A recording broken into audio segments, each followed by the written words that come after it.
por no un buen momento económico, no hay un presupuesto suficiente, también es un pilar que tenemos que tener considerado antes de adoptar una mascota. Y finalmente, el último pilar, pero no menos importante, es el de tener un espacio adecuado. Ya si nosotros vivimos en un departamento pequeño, porque vivimos solos, por diferentes razones, idealmente que nosotros, si vamos a tomar la decisión de tener una mascota, sea acorde. Ya no es posible tener por ejemplo, un perro de raza gigante, como un dogo argentino, por ejemplo, en un departamento pequeño. Y en el caso de tener, por ejemplo, una parcela, ahí tenemos una libertad mayor. ¿Ya? Entonces, eso es lo principal antes de tomar la decisión de adoptar una mascota y dejárselo bien claro a los niños, que muchas veces son los que preguntan. Y una vez ya que tenemos esta mascota, que ya va a ser parte de nuestra familia, vamos a hablar hoy y vamos a dividir más o menos, vamos a hacer una pequeña introducción, vamos a hablar sobre la alimentación, la salud y también sobre la higiene y la actividad de nuestra mascota. En primer lugar, vamos a definir, según la ley, qué es una mascota, porque nosotros entendemos como mascota más que nada perro y gato, ya lo más común, pero pueden existir otras. Ya hay mascotas no convencionales que pueden caer en la categoría, por ejemplo, de animales exóticos, como reptiles, por ejemplo, como pequeños mamíferos, como conejos, roedores, o incluso pueden llegar a tener como mascota animales de granja. Ya también es posible hacerlo. En teoría, cualquier animal que nosotros tengamos una relación estrecha, puede significar que ya sea parte de una mascota, ¿ya? Pero ¿qué nos dice la ley de tenencia responsable de mascota? Según la definición, aquellos animales domésticos, cualquiera sea su especie, que sean mantenidos por las personas para fines de compañía o seguridad, que excluyen aquellos animales cuya tenencia se encuentre regulada por otras leyes, ya como por ejemplo leyes de animales exóticos para la venta, o animales silvestres, por ejemplo, o animales que están destinados al consumo. Son otras leyes que van a estar influenciando en la ley, ¿ya? Ahora, ¿cuáles van a ser las responsabilidades que vamos a adquirir cuando tomamos la decisión de incluir a una mascota dentro de nuestro hogar? Lo primero es que esta tenencia responsable de mascota, la definición en sí, es el conjunto de compromisos y obligaciones que vamos a adquirir frente a, principalmente, a la sociedad, ¿ya? ¿Por qué a la sociedad? Porque obviamente somos seres sociales, ¿ya? Generalmente vivimos con vecinos, en comunidad, y tenemos que adquirir estos compromisos y obligaciones desde ese punto, y también desde un punto de vista legal, ¿ya? Nosotros tenemos que hacernos responsables por los actos en el fondo de nuestra mascota. En segundo lugar, y que también responde a ser un tenedor responsable, es preocuparnos del bienestar animal, ¿ya? Este bienestar animal, de un punto de vista bien técnico, habla sobre las 5 libertades del bienestar animal, que tienen que ver más o menos con lo que tenemos acá. Ya en primer lugar, como todos sabemos, tenemos que preocuparnos de su alimentación y hidratación también. Tenemos que preocuparnos de su medio ambiente, y va muy ligado al espacio que hablamos en un comienzo. Tenemos que preocuparnos de su salud. Ahí, en ese punto, vamos a profundizar. También desde un punto de vista emocional. ¿Por qué? Porque al igual que nosotros, sienten emociones, ya sienten alegría, sienten también miedo, que es muy importante a la hora porque está asociado directamente con el estrés. Y también tenemos que dejar que estas mascotas puedan demostrar su comportamiento natural según la especie, ¿ya? No tenemos que olvidarnos que siguen siendo de una especie, especialmente canino, felino, y que tenemos que dejarlos que se comporten como tal, ¿ya? Y como habíamos mencionado también, vamos a ser nosotros quienes vamos a hacernos cargo de cada una de las acciones que tengan estas mascotas. Ahora, una de las cosas principales cuando ya tomamos esta decisión de tener una mascota dentro del hogar, tanto canino como felino, es considerar el método de crianza. Y este método de crianza se compone de dos principalmente: el concepto de outdoor e indoor. Este concepto se utiliza más en felinos, pero también es extrapolable completamente a caninos. Outdoor significa que esta mascota va a vivir fuera de casa, ¿ya? Es el ejemplo clásico del perrito que tiene su casita afuera y que generalmente no entra dentro de la casa, duerme afuera, ¿ya? Y en el caso del indoor, es dentro de la casa. Este es un ejemplo clásico también de gatos, ¿ya? La gran mayoría de los gatitos debería ser de carácter indoor, y por supuesto también podemos tener matices, puede ser una crianza mixta. ¿Qué es lo más recomendable? Lo más recomendable, cualquiera sea la especie, y especialmente en gatos, es la crianza indoor. También tenemos que dejar que cada uno de estas especies pueda demostrar su comportamiento natural. ¿Y qué significa esto? Por ejemplo, fomentar el instinto de caza. Desde un punto de vista central, tanto caninos como felinos cazaban, ¿ya? En el caso de el gato, y sigue siendo eh, carnívoro estricto, ¿ya? En comparación con el canino, que era carnívoro, pero ha ido un poco cambiando su dieta y ya es más bien omnívoro, pero tenemos que ir un poco fomentando este instinto de caza con diferentes juegos, ya que van destinados a cumplir este objetivo. Y otro ejemplo pueden ser, por ejemplo, instar a roer, ya con algún hueso de gran tamaño, desgarrar, lamer, olfatear. Juguete de estimulación cognitiva, por ejemplo, en esta imagen que tenemos acá, es un juguete tipo Kong, donde tiene un orificio y dentro de este orificio se puede colocar algún tipo de pastita y ellos van a tener que ingeniársela para ir sacando esto o ir lamiendo con paciencia. También muchos juguetes pueden hacerse de forma casera, por ejemplo, algún tipo de cono, ya cono de papel higiénico, por ejemplo. Se hace algún hoyito, se puede colocar pellet ya o algún premio y ellos tienen que darlo vuelta para que estos pellets vayan cayendo dentro del hoyito. ¿Ya? Entonces aquí el punto es que vamos estimulando a nuestra mascota, especialmente cuando es de carácter indoor. También es importante que estas mascotas no se aíslen, ¿ya? No solamente de las personas, tiene que tener una interacción con niños, tiene que tener una interacción con adultos y una interacción constante. Ya no hay que aislar a nuestras mascotas y no solamente contacto humanos, sino que también con otra especie o su misma especie. Ya si es un perrito, tenemos que acostumbrarlo desde pequeño a sociabilizar con otros perritos especialmente, idealmente con otra especie, ¿ya? Y lo mismo con gatos. Y por último, los paseos, hay que ser bien enfático de los paseos. Lo recomendable, ¿cuánto es idealmente una vez por semana, ¿ya? Tanto perros como gatos, y sí, los gatitos pueden pasearse. ¿De qué forma? Igual que un perro, con arnés y correa, ¿ya? Cuesta un poquito más acostumbrarse a los gatos, pero hay diferentes métodos para que se vayan acostumbrando e idealmente incentivarlo desde pequeño, ¿ya? Y esta imagen es un ejemplo de un rascador, que como se llaman, para gatos, y la verdad es que es esencial porque a los gatitos les gusta estar en altura y también les gusta rascarse, ya eso es parte del bienestar animal y nosotros tenemos que enriquecer el ambiente y esto es una muy buena forma de cumplir con ese propósito.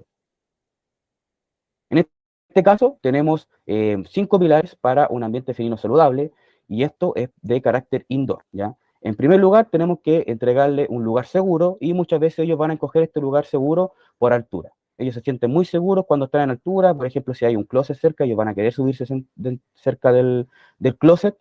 También es importante que nosotros vamos colocando diferentes objetos claves en diferentes lugares, ¿ya? En diferentes habitaciones, como que, por ejemplo, agua, ya en diferentes partes, en diferentes potecitos o frasquitos, alimentos en diferentes partes, arenero, rascadores, tener un área de juego y por supuesto tener un área de descanso que, como bien adelantábamos, idealmente que sea en una zona de altura en el caso de los gatos, ¿ya? El siguiente pilar, que proporciona la oportunidad para el comportamiento de juego y depredación, lo veníamos adelantando. El pilar número 4 proporciona un contacto humano positivo, consistente y predecible, ¿ya? Palabra es bastante importante en el caso de los gatos porque muchas veces estos gatitos pueden tener un comportamiento un tanto miedoso y si hacemos un movimiento impredecible, un tanto violento sin querer, por ejemplo, pueden asustarse y reaccionar de no muy buena forma. Y por último, el pilar 5 proporciona un ambiente que respeta la importancia del sentido del olfato felino. ¿Por qué se hace hincapié acá? Porque muchas veces quedamos en que el perro es el que se interesa en el fondo por olerlo todo, pero los gatos son exactamente igual. Dejamos siempre un poquito detrás a los gatos respecto al olfato, pero ellos olfatean todo, ¿ya? Y tenemos que estimular que olfateen porque a ellos también lo estimula de forma cognitiva. Una vez ya hecho este prefacio, vamos a ir directamente a hablar sobre alimentación. La alimentación de tanto caninos como felinos tiene que ser exclusivamente con alimentos peletizados, ¿ya? Con grano. Ello cubre todos los requerimientos nutricionales de nuestra mascota y en teoría no deberíamos darle nada más que el pelo, ¿ya? Ahora, ¿cuáles son los alimentos que están prohibidos, especialmente las frutas y las verduras que son menos conocidas? Por ejemplo, tenemos en este caso el felino, pero se extrapola a canino. Tenemos la cebolla, ya completamente tóxica para gatitos, especialmente porque produce una hemólisis de los eritrocitos, ya podemos tener como consecuencia una anemia. Esto siempre y cuando sea un consumo importante, ya por ejemplo si es un cuadradito muy pequeño, chiquitito, la verdad es que no debería pasar nada, ya, pero por ejemplo si por casualidad se llega a comer una empanada con cebolla, con pino, la verdad es que sí podríamos tener problemas, ya. En la misma línea tenemos el cibulet y el cebollín, por ejemplo, generalmente no son recomendables las frutas de carácter rojo, los frutos rojos, la verdad es que también están prohibidos. Y otro ejemplo también tenemos, por ejemplo, el plátano y la avellana y los frutos más bien secos. Ahora, ¿qué pasa con el agua? En el caso del agua, lo ideal es que lo tengamos nosotros, hablamos de agua al libitum, ya completamente libre, y ahora que estamos en verano, tenemos que preocuparnos de que esta agua sea cambiada diariamente, ¿ya? Aquí la invitación es sencillamente sentir un poquito de empatía, ya por los regalones de la casa, y a nadie le gustaría tomar un agua del día anterior, ya expuesta, oxidada, con suciedad, tibia. Entonces así nosotros vamos a fomentar la ingesta de agua y en el caso de los gatos es especialmente relevante porque generalmente, aunque nosotros tengamos la impresión de que ellos toman agua o que toman harta agua, en rigor no llegan al consumo ideal, ¿ya? Entonces nosotros tenemos que fomentar la ingesta de agua en gatos especialmente. ¿De qué forma? Como habíamos observado al comienzo, colocando varios potes de agua en diferentes zonas, ya si tenemos diferentes habitaciones, en diferentes habitaciones, tener agua corriendo, por ejemplo, ya por ejemplo es muy común utilizar fuentes de agua donde va circulando el caudal de agua y eso la verdad es que lo estimula bastante a tomar agüita y esto es gravitante porque muchos felinos cuando ya alcanzan una edad senior, ya son más bien viejitos, terminan con enfermedad renal y esto es a causa de una disminución en el consumo de agua de forma crónica. Y esto si queremos cuidar los riñoncitos de los gatos, a incentivar la ingesta de agua. El caso de el la alimentación, información en internet respecto a qué alimento dar o qué alimento es mejor que otro. Podemos buscarlo, hay diferentes pirámides, diferentes tablas donde salen con nombre y apellido los alimentos, pero mi propósito en esta ocasión es que nosotros aprendamos a diferenciarlo, ¿ya? ¿De qué forma?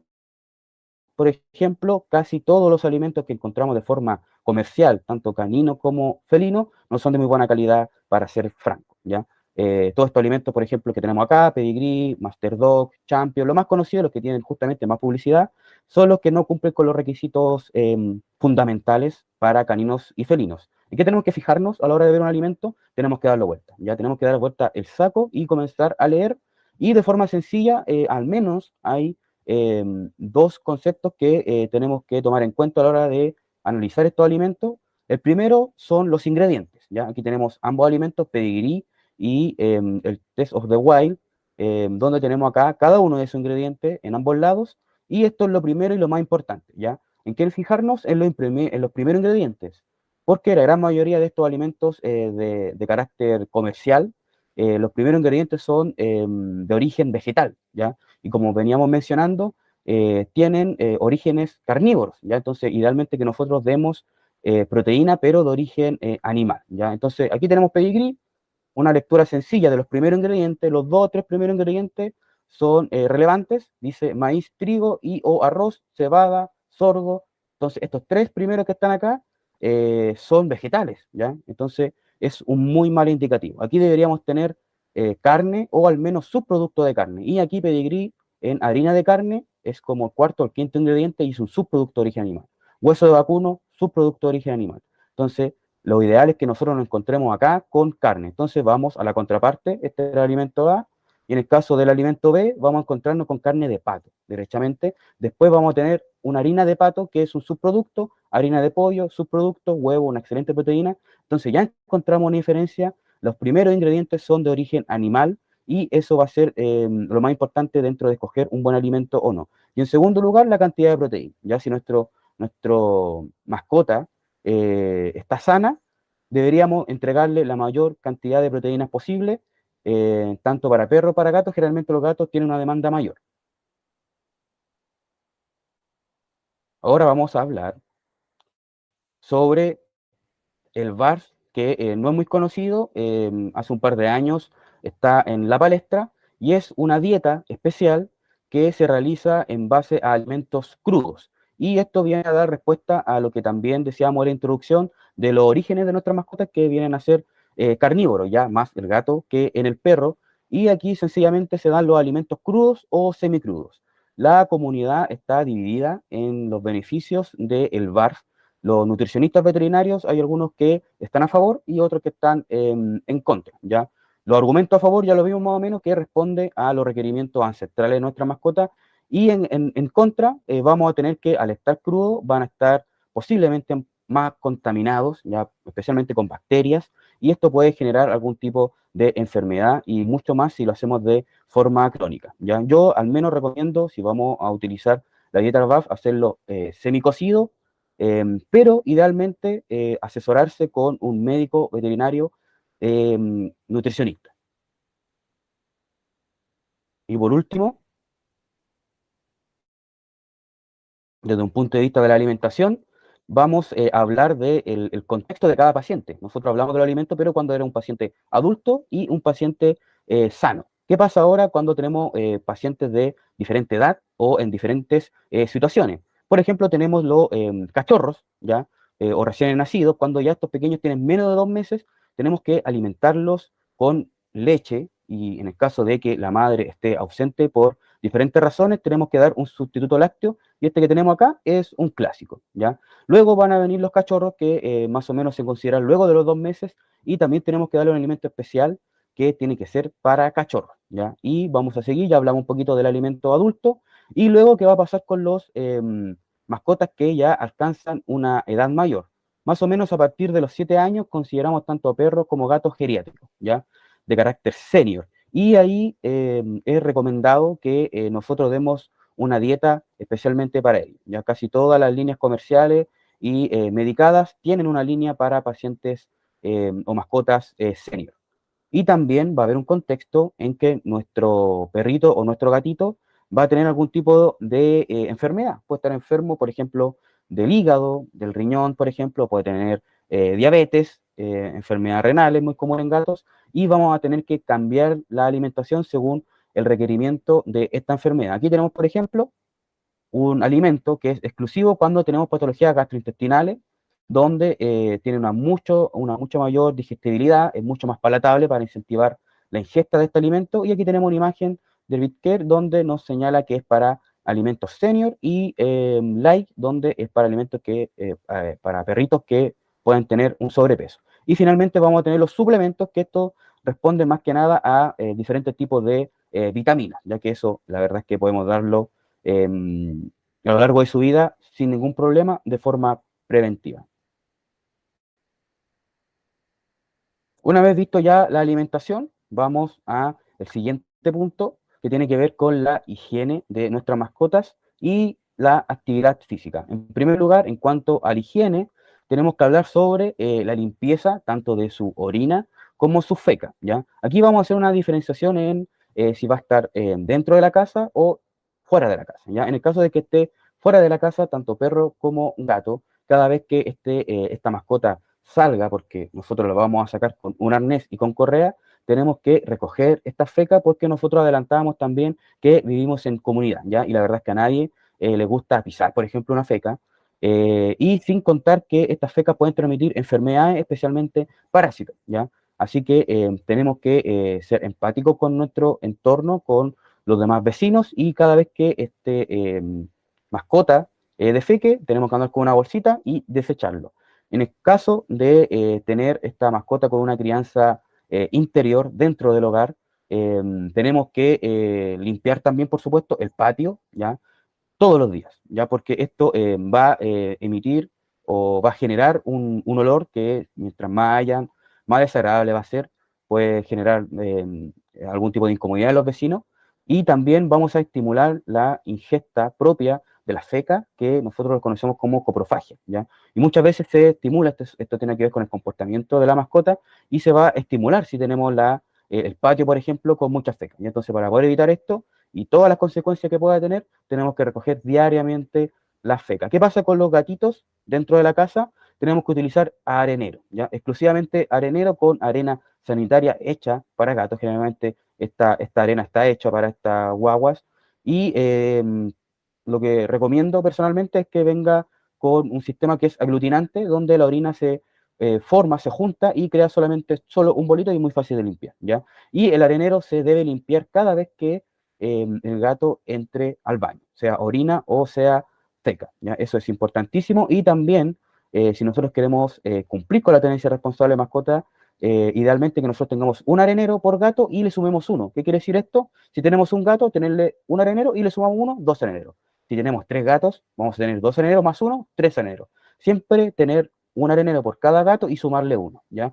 ¿Esto por qué? Porque los gatos, la verdad es que son bastante territoriales, aunque no se crea tanto, y muchas veces pueden haber peleas por el baño. Hay algunos que por dominancia van a utilizar dos baños incluso, frente a alguien que, o alguna mascota que no sea tan dominante. Entonces se recomienda tener un arenero más uno. ¿Qué va a pasar con los baños? En el caso de los gatos, no está recomendado el baño, ¿ya? Los gatitos en general no deben bañarse. ¿Por qué? Porque yo creo que más de algunos ha sentido que un gatito lo lame y es un poquito áspera esta lengua, ¿ya? Y esta lengua es así porque estas guagüitas se limpian por sí mismas, se acicalan, incluso pueden llegar a estar 12 horas acicalándose, van arrastrando pelo, van arrastrando suciedad, y se limpian solitas, ¿ya? Entonces los gatitos no es necesario bañarlos, salvo que estén enfermos. Ya cuando ellos están enfermos, generalmente una de las primeras cosas que dejan de hacer es acicalarse y es notorio. Ya empieza a cambiar su olor, empieza a cambiar su pelaje, y ahí sí puede estar indicado bañar a los gatitos, ¿ya? O también obviamente en el caso de que se manche, en cosas bien específicas. En los perros ellos no se bañan solos, así que vamos a tener que ducharlos, ¿ya? Cada cuánto va a depender de la estación del año, va a depender de la raza también, pero más que nada cuando, por ejemplo, estamos en verano, incluso puede llegar a ser suficiente 2 veces por mes, ya una vez por semana puede llegar a ser demasiado, y en invierno puede ser una vez al mes, mes por medio, ya no hay ningún problema. Va a estar también sujeto el tipo de crianza que tenga este canino. Y algunas consideraciones especiales para ambas especies, canino y felino, idealmente que les cepillemos los dientes. Sí, exactamente, tenemos que, idealmente por la edad más o menos de los 2 meses, comenzar con un cepillado de dientes. La verdad es que sería mucho pedir si lo hacemos todos los días, ideal, pero con 3 o 4 veces por semana puede llegar a ser suficiente. En gatos se hace mucho más importante, porque ellos sí pueden desprender enfermedades graves de carácter oral, porque acumulan un poquito de sarro, y ya con solamente un poco de sarro ya pueden generar una gingivomastomatitis, que la verdad es que es muy difícil de tratar en gatos. Incluso puede llegar a tener solamente una vía de solución, que es desprender cada una de las piezas dentales. Así que es muy importante cepillar los dientes a los gatos, y los perros también, por supuesto, pero ellos tienen un poquito más de resistencia frente a las patologías orales, pero también tenemos que preocuparnos del cepillado dental. También va a depender por razas, ¿ya? Porque vamos a tener caninos y felinos que tienen el pelo largo o el pelo corto, y eso también va a influenciar en su limpieza. Y también, si ya es un perrito o gatito adulto, ya va a ser un poco más complejo que se acostumbre a lavarse los dientes. Entonces siempre tenemos que hacerlo de forma de juego, ¿ya? Podemos hacerlo incluso con un poquito de gasa, sin nada, y pasárselo por los dientecitos como si fuera un juego. Generalmente estas pastas dentales vienen con sabor, ¿ya? Entonces podemos hacer como un juego, ya que no lo asocie con algo malo. Y si ya es un adulto, tenemos que hacer lo que podamos.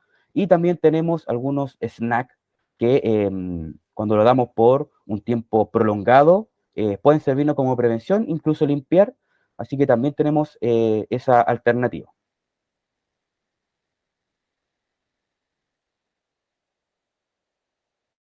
Y por último, higiene y actividad es lo que pusimos harto énfasis en un comienzo, que eran los paseos, ¿ya? Es importante que nuestras mascotas tengan un paseo diario. Si no es posible hacerlo todos los días, hacerlo durante 3 o 4 veces a la semana, por 20 minutos, 30 minutos idealmente. Como esta imagen no es tan necesaria, ya no es necesario que trotemos con nuestra mascota, puede ser caminar, ¿ya? Y aquí lo más importante es que no solamente la mascota se va a ver beneficiada, sino que también nosotros, ¿ya? Es un buen punto de vista. eh, Vamos a estimular la secreción de eritrocitos, vamos a tener más sangre en el cuerpo, vamos a tener más oxigenado el cuerpo, más oxigenado el cerebro, que también va directamente relacionado con la salud mental. Así que con estos paseos todos salimos beneficiados.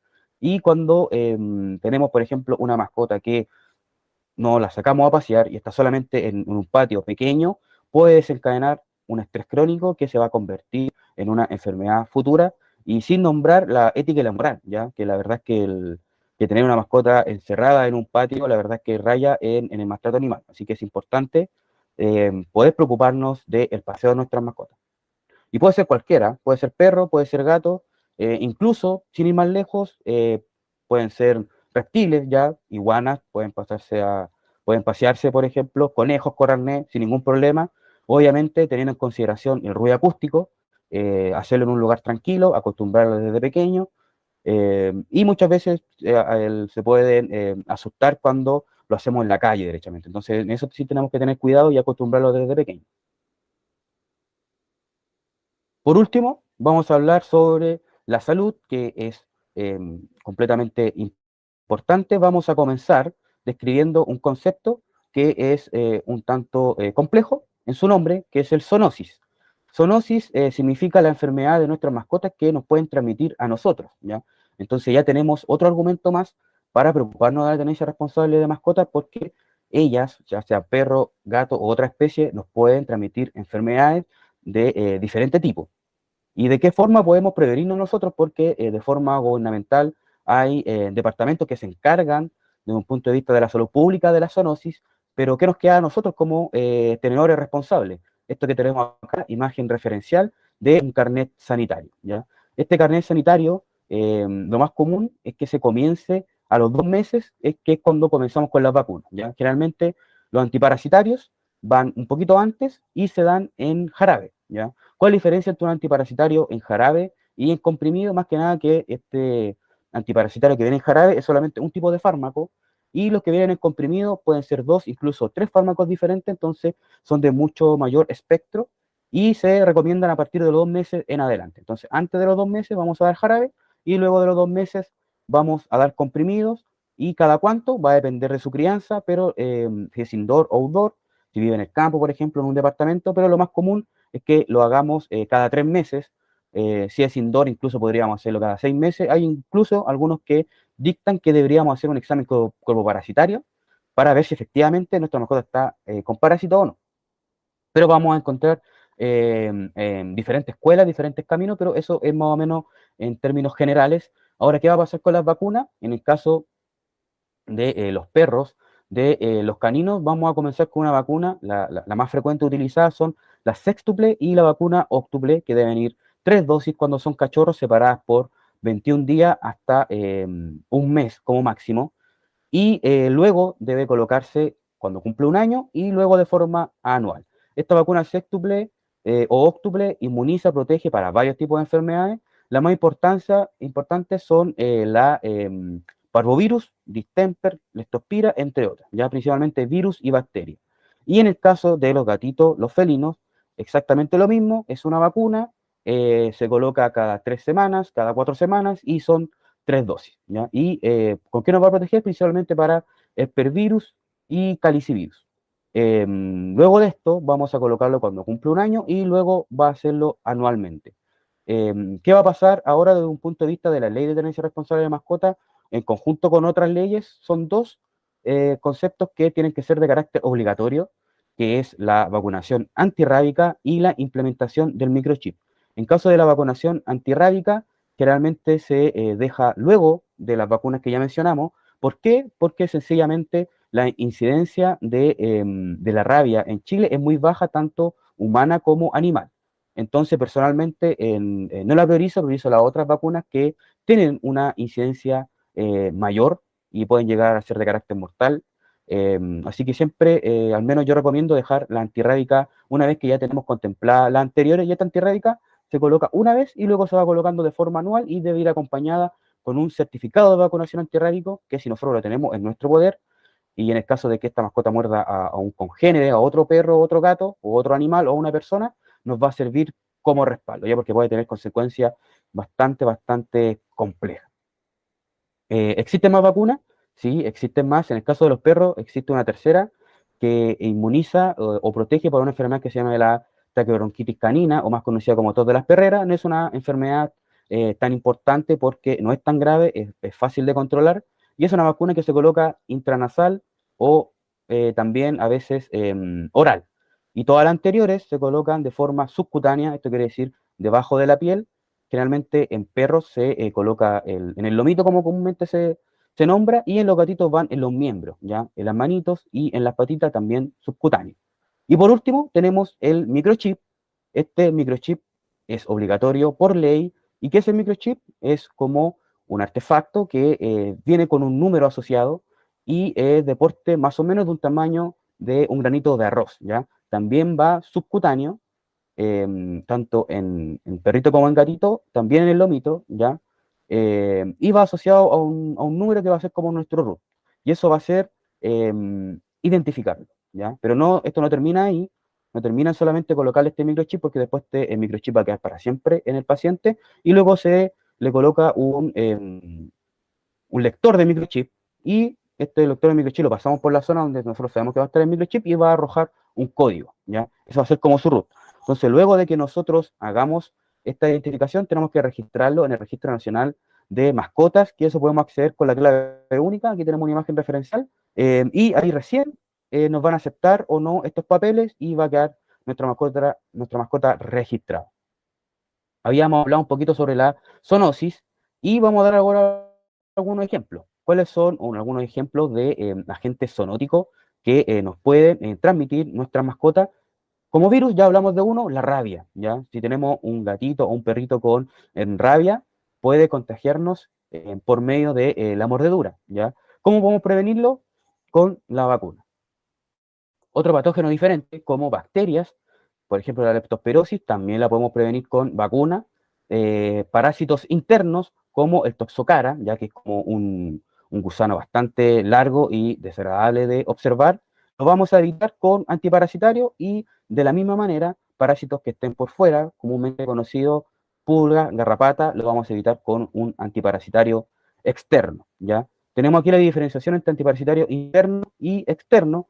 En el caso del antiparasitario interno habíamos mencionado que vienen de carácter oral, en comprimido, y el externo viene generalmente como líquido, ya en forma líquida, que se coloca también en el lomito, y en los últimos años ha salido un comprimido que cumple las dos funciones, ya cumple tanto para parásitos internos como externos, pero solamente en Chile existe para perritos.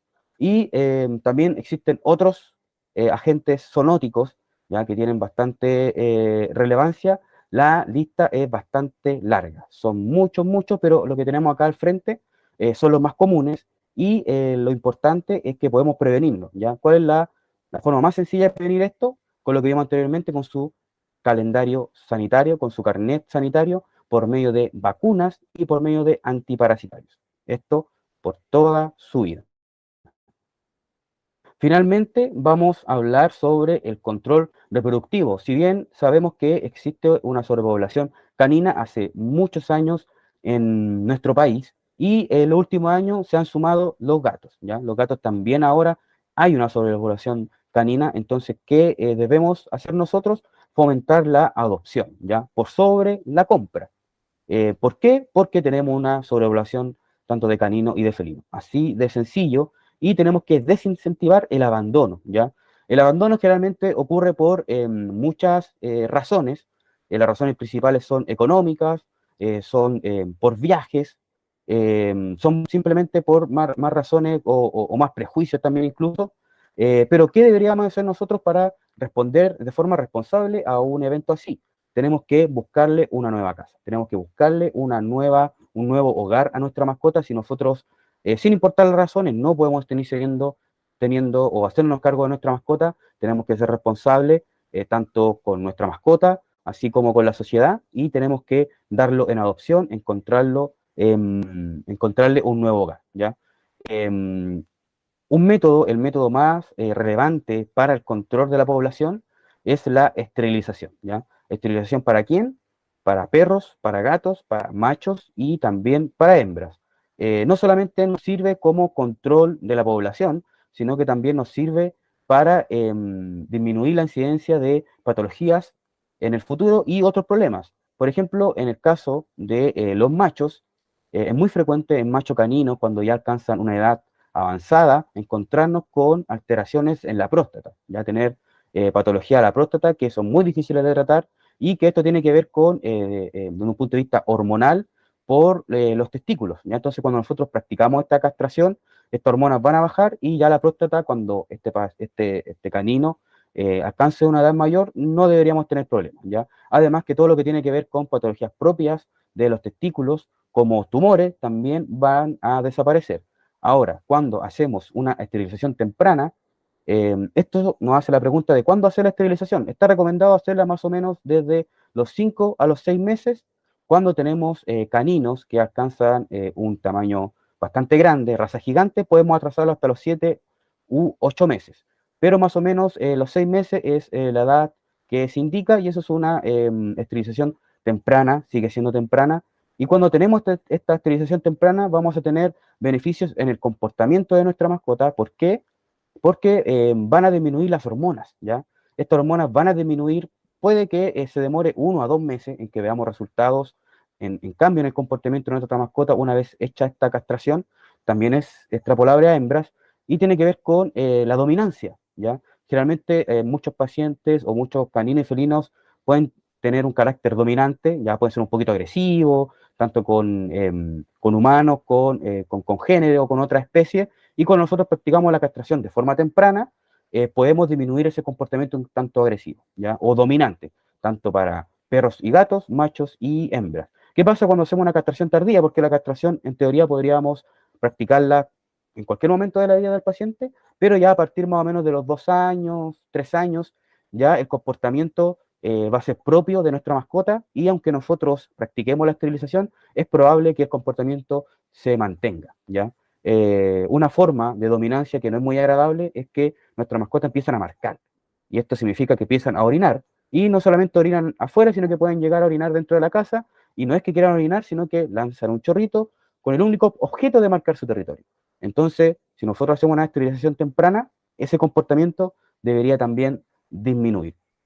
En el caso de las hembras, ya sea canino o felino, va a disminuir en patología importante. Ya si nosotros hacemos una esterilización en una hembra, antes que llegue su primer celo, que eso tiene que ser más o menos cerca de los 6 meses, la incidencia en el futuro de un posible tumor mamario casi cae a cero, ¿ya?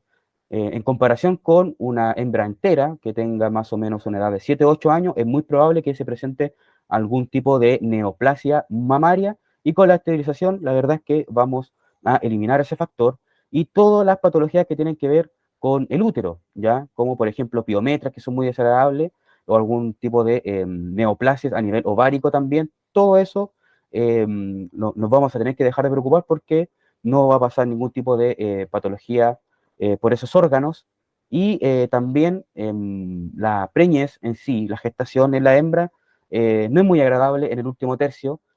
Parir para una hembra, la verdad es que es un proceso estresante y sin ir más lejos vamos a tener nuevos cachorros, ¿ya? Una vez que esta hembra llega al parto y vamos a aumentar la población y esta hembra no lo va a pasar bien en ese momento, así que también vamos a esquivar ese problema de forma responsable. Acabamos de ver cada uno de nuestros puntos de la charla de hoy en cuanto a la tenencia responsable. Espero que haya quedado más o menos claro los conceptos que vimos hoy. A mí me gusta recalcar que esto podamos transmitírselo a los niños, poder educar a los niños frente a la tenencia responsable de mascotas.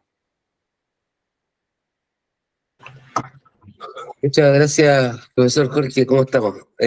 Nada, estamos escuchando muy atentos, la verdad que hoy día un temazo muy contingente incluso, así que, bueno, lamentablemente no vamos a poder tener muchos espacios para preguntas, igualmente dejamos abiertas las inquietudes, va a estar publicado igualmente en YouTube esta charla, así que muchas gracias, de verdad, muy claro, muy interesante, detalles de la alimentación, de la salud, del cuidado, ¿no es cierto?, de los pequeños acompañantes hoy día que están siendo incluso un poquito, están un poquito más en tela de juicio, ¿no es cierto?, todo el tema legal, por quizás algunos desconocimientos. Así que, nada, Jorge, muy agradecido.